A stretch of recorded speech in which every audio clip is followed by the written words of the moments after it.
All right, welcome. Today, we're basically becoming detectives. But our investigation? It isn't a crime scene. No, we're digging into the data that shapes pretty much everything around us. We're on the hunt for the hidden forces, those secret suspects that can twist the truth. So, you ready? Let's dive in. You know, every good detective story kicks off with a really puzzling case. And ours starts with what looks like a super straightforward link, but it turns out to be a classic case of mistaken identity, where the obvious suspect, well, he might just be a decoy. So, let's look at our first clue.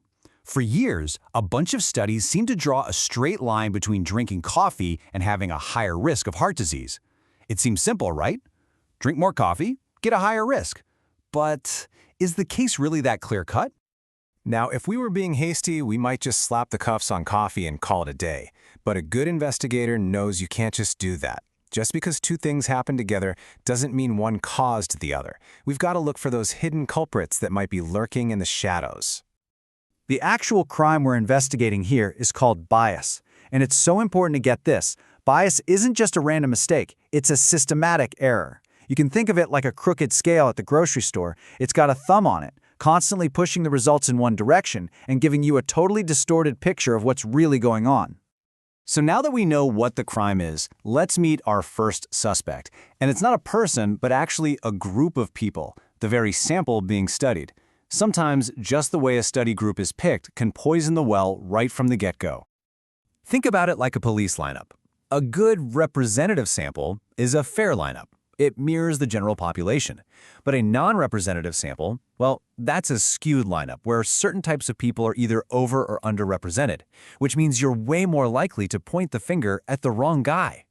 And this brings us to the official name for our first culprit, selection bias. This is exactly what happens when the people in a study aren't chosen randomly, and you end up with a group that doesn't really look like the population you're trying to understand. For example, let's say you're testing a new treatment. If you only pick patients who are super motivated to get better, your results are probably going to look amazing. But you haven't really proven the treatment works for everybody. You've just shown it works on this very specific, really eager group. And that, right there, is selection bias in action. Okay, let's get back to our original mystery, the coffee drinkers.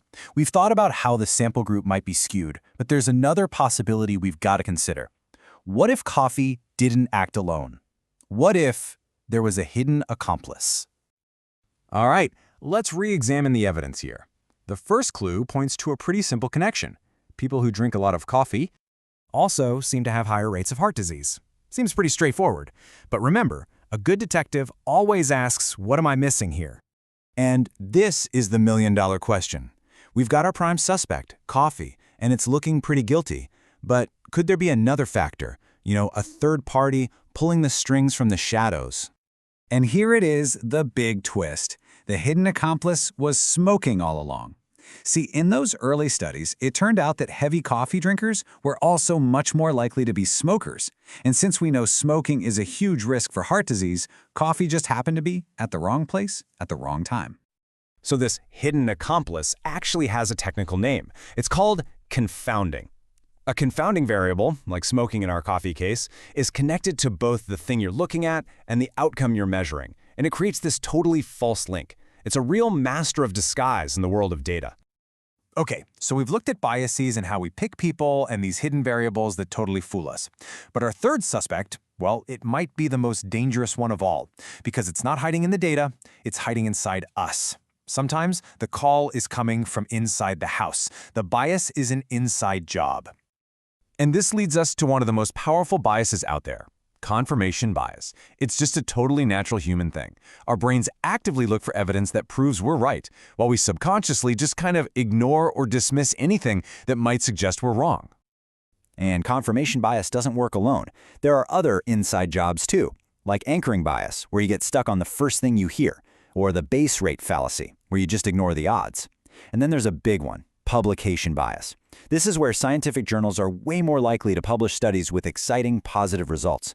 Studies that find nothing interesting, they often get buried, which gives us a really skewed view of the actual evidence.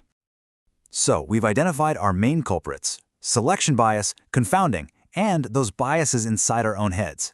Now let's flip the script from just finding the problem to actually solving it. It's time to equip you with the tools you need to become a data detective yourself. Okay, here it is, your official bias detection kit. It's a simple 3-step process. First, question the sample. Who did they actually study here? Second, look for the hidden accomplice. Is there another factor, a confounder, that could explain the results?